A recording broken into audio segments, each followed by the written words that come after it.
Hey, what's up, NDC? Welcome to NDC TV presents Meet the Candidates. I'm your host, Sharufa, founder, entrepreneur, building dope social impact solutions here in Web3. And I'm super duper excited to be able to bring this opportunity to you all. We got 3 houses, 29 candidates. It's your one on one exclusive. Today, we have with us Tiffany. Hi, Tiffany. Hey, Sharufa. How are you? I'm doing good. How are you? Good. So, welcome. So, we're just going to jump right into this thing, Tiffany. Awesome. Let the people know, let the voters know, who are you and what brought you to Near? Yeah. So I'm Tiffany. I am working as a product manager currently. I've been with the Near ecosystem for the last more than 3 years now. Have joined ecosystem before we launched mainnet. So it's been a crazy, wild ride, and it's been amazing seeing how the ecosystem has grown and working together with a community member. So currently, I'm working on the Boss product. So on the near.org, you probably have encountered the search bar. There are so many other things we are working on in terms of having components more helpful, discoverable, and applications, amazing people on Boss.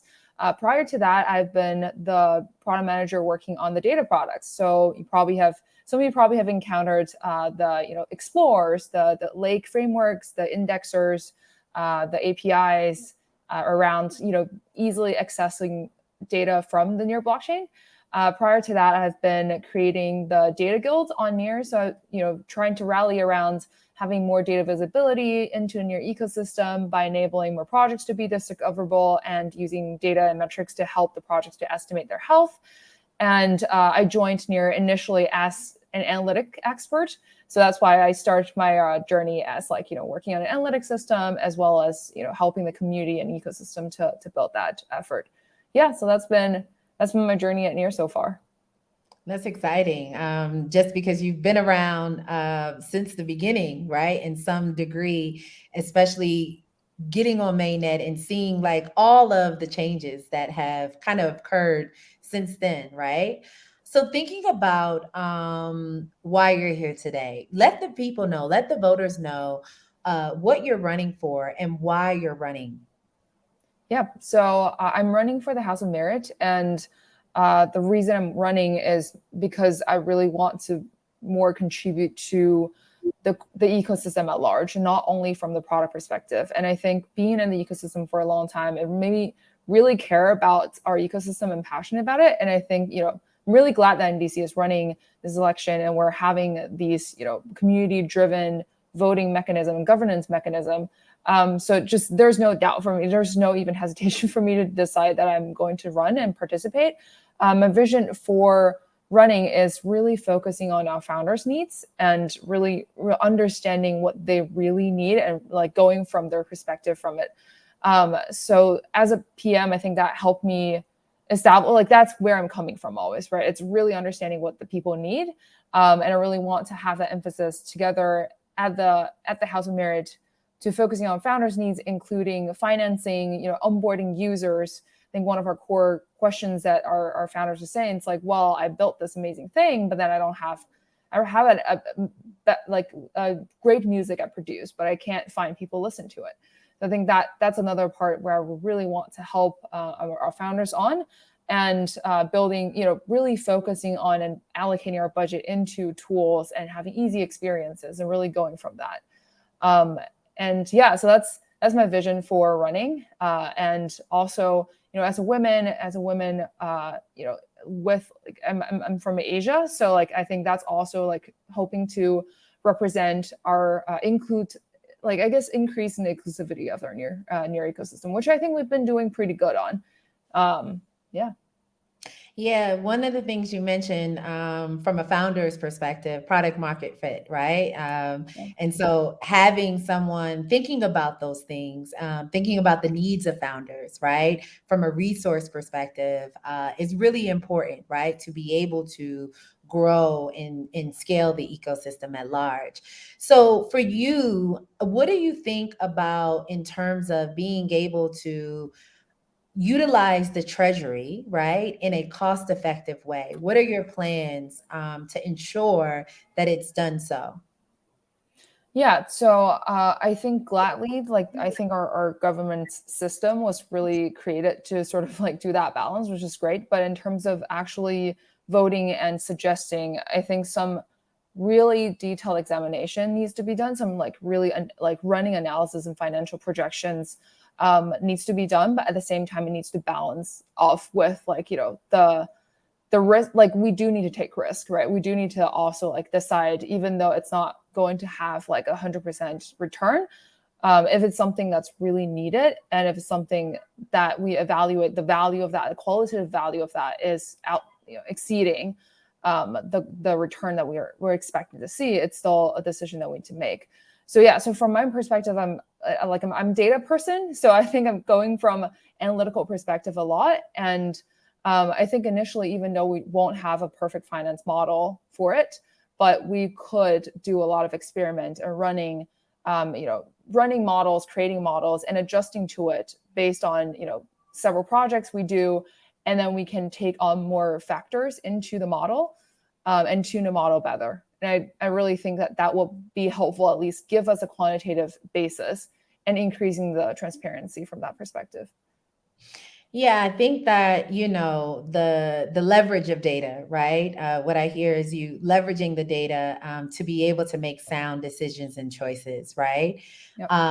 But to be able to ensure that equal opportunity is given to everyone within the ecosystem in this new body of governance.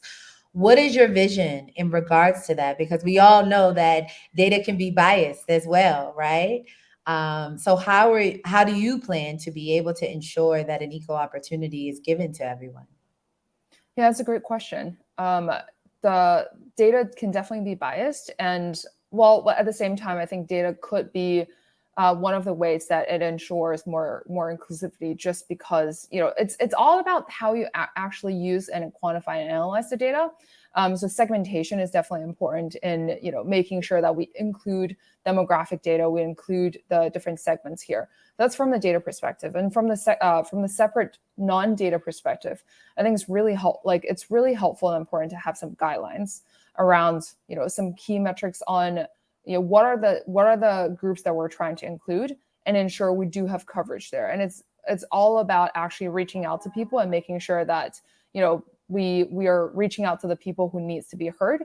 At the same time, we want to create a safe environment. I think that's another piece where I think it's sometimes it's intimidating just to announce and like raise your needs, right? And I think like for some groups it might even be harder. And I really want to create a safe environment, and really encouraging more acceptance, more inclusivity in those conversations. So really having some guidelines on, okay, these are the communities we have, and then from those communities we can also like just be more proactive for the ones that we identify as as we're really trying to get something helpful, and like making sure that everything is equal and everyone having a chance. Yeah, that's really powerful, because in thinking about the power of inclusivity, right, and the need for that representation across the board, coming in, with that mindset is really important.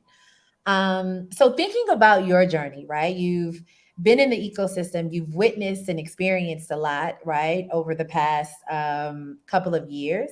And so give us a breakdown, the good, the bad, the ugly of NEAR, when it pertains to your journey. Yeah, definitely. So I think initially, what attracts me the most of NEAR was, that was before we launched mainnet. So it was really the technicality of how our founders are and our founding teams were. There were just really a bunch of, extremely brilliant technical people, even nerdy in many ways, that just really looking for technical excellence and solving the problems we were seeing with Ethereum or with other existing blockchain technology. And that really attracts me a lot. And just being working with all these people who are brilliant. And gradually, when we move into mainnet and seeing the crazy growth of everything, I think it was great that we're still able to retain that reputation and retain that image, which is amazing. And I think working closely with the people who, who are building the tech, building the product, I think one thing about Near is that like we really care about the product and the technology itself, and not being, I guess, like distracted by a lot of things. I think that's a really powerful thing. And like I would say that, our founding team really has the integrity.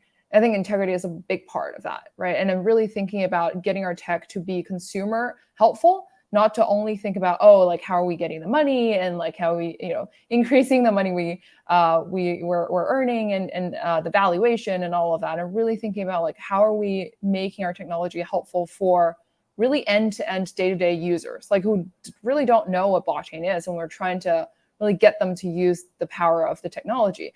And I think that's been the core of the conversation I've had with like the people who are actively building. And I think that's just amazing, and finding that in Web3 space in general. So I think that's a really great part about it. The bad part about it actually comes from it, right? Because we're hyper focused on the technology, and the integrity sometimes, right? In this space, like integrity doesn't always lead to a good, financing results or marketing results. Sometimes people do shitty things in order to get into, a higher rank in CoinMarketCap, for example. And then the marketing aspect, the pure marketing aspect of that, is something that we don't do. And at some point, it's also like it's really hard to just do traditional marketing in this space with the level of integrity that we were aiming at and we were doing. And I think that's the part where it's been tricky and it's been challenging for Near ecosystem to move forward in especially a bull market, with all the craziness that's happening and all the shitty things that probably happened behind the back. But I still believe that we do have a way to really establish and really push our values to the world with the open web idea, with attracting to the right people, and really building the things that actually get real value to people. And it all also needs to, so we definitely need to change something about our storytelling. And I think the teams has been doing great about it.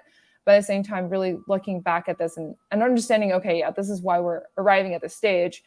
And, and actively evolving that, right? I think understanding and recognizing that we do have this challenge in terms of financing or marketing is something that we were not doing well, I guess. And now I think more and more people realize that. And it's all about how to balance that with like the values that we have as an ecosystem.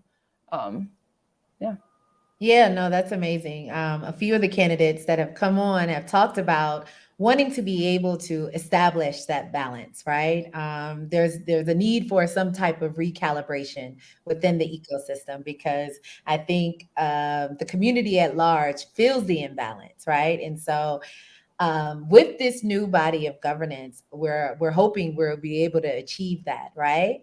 So, do you believe that true decentralized governance is possible? Personally, I think there needs to be a balance. So I'm not like I would say I'm not a purely like decentralized everything person. After a while, we do need to. It's always about balance, and historically we've been seeing like the very imbalance of everything being centralized, and that's how the start of the blockchain ecosystem, the decentralization, the needs is popping up.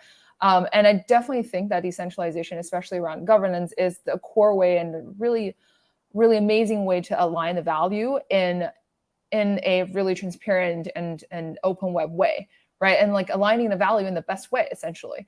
And that's definitely needed, and we need that mechanism in our governance body. But at the same time, like that inevitably right now with our current setting, that does slow down things, and that does also sometimes brings up this unequal and non-inclusive environment, because like voting or purely decentralized or pure democracy, I'm going to say this and people probably will be yelling at me, but true democracy or like pure democracy does not always lead to the most efficient results sometimes. So so that's why I really appreciate you guys really letting more people to know who are the candidates, and really, understanding the candidates from this perspective, and really give people the ability to shine without just being like very loud in the ecosystem always to get attraction. So I think these efforts are really important. But to answer back to the question, I don't believe in full decentralization and governance. I do think there needs to be some sort of, I wouldn't say elitism, but some sort of like the trust of the people who all have more power in making decisions. And this is coming from, the people who are electing them, of the understanding of these people in a lot of different ways, right? A lot of different ways, including their activities, the things they're saying. And those could be put on chain. Those could be put in a decentralized way where it cannot be moderated. So then, as a result, then when we're doing elections, then the transparency of candidates, the people who are running, are increased too. So yeah, so that's my take on this. Yeah, that was a lot, but I love it because that point about democracy, right? Mhm. And we all know the challenges for a pure democratic system, and we understand like with this new governance structure, we have the possibility to be able to really disrupt and create something new, right? We don't have to lean into these legacy systems that we've been indoctrinated into. We can really envision and just really radically reimagine, right, a new future. And so thinking about the responsibility, right, of these 29 candidates that will be in office in this V1, for you, let's fast forward. You get the seat, right? The polls have closed. You have won, Tiffany. What do you feel like is the metric of success when you think back on this first term, 6 months from now? You're looking at, okay, what did I accomplish? What did I hope to achieve? What does success look like for you in this seat? Yeah, it's a really great question. I think for me, I was thinking, instead of having like a really large grand vision, I think each candidate hopefully at the end of the day would be elected based on, some strength or another, right? There, like like ideally I would hope for a really balanced group of people where we all have, the strength that we're coming from, the focus area that we're targeting at, the verticals that we're trying to achieve. For me personally, because I've been in a data space, in an analytical space, really thinking about, and as well as, I've actually personally have a background in marketing. And I've been working in marketing agencies. I've worked on marketing side of things. I had, marketing background education, in addition to being an engineer. So I would say those two would be, for me, my personal vertical that I would love to focus on. Essentially, what that means is really thinking about, from the data perspective and analytical perspective, in addition to my product experience, on what are the things what are the projects, where are the infrastructure, where are the things we can invest a resource in to really solve the problem of easy accessible blockchain data, easy to build experience, ways to get more users for our developers, for our founders, right? In addition to really thinking about the marketing perspective on evaluating what is our marketing strategy as a whole of the ecosystem, as well as what is our marketing support that we can give to our founders so that they can enlarge their audience, they can have more distribution channel, they can, easily build or make their promotions and get more people listening to their albums, right? So those two will be my vertical that I would love to focus on. And if I'm able to get something done on this perspective and really get, founders using the things that we're investing in and allocating budget on and seeing the progress there, I think that will be just, I would say I'm more than happy and satisfied with the term. That's amazing. The amplification, right, of all of the projects and founders that are in the ecosystem is definitely needed. So, Tiffany, in these last few seconds, let the voters know. This is your opportunity to let them know why now. Give them that spiel. Yeah. Yeah. So like I said, I've been in the ecosystem for more than 3 years. I'm just personally really extremely passionate about the work and about near ecosystem. I really love the people here, and personally, I've been having a multi background, especially focusing on data analytics, marketing, and with the product experience. I definitely believe that I'm able to bring a different set of skill set in the table, as well as increasing the inclusivity of our ecosystem. So vote for me. Thank you. All right. Vote for Tiffany. Tiffany, let the people know your handle, your near handle. Yeah, it's just Tiffany.near. That also shows how early I am, right? That didn't have any random characters in it. You were the only Tiffany at that time. All right. So get out and vote September 22nd. Everyone get out and vote. Your voice, your vote matters. Now is the time. Thank you. Thank you so much, Tiffany, for stopping by. Best of luck to you and all of the rest of the candidates. We'll see you soon. Thank you, Bye. Sharufa. Have a good one.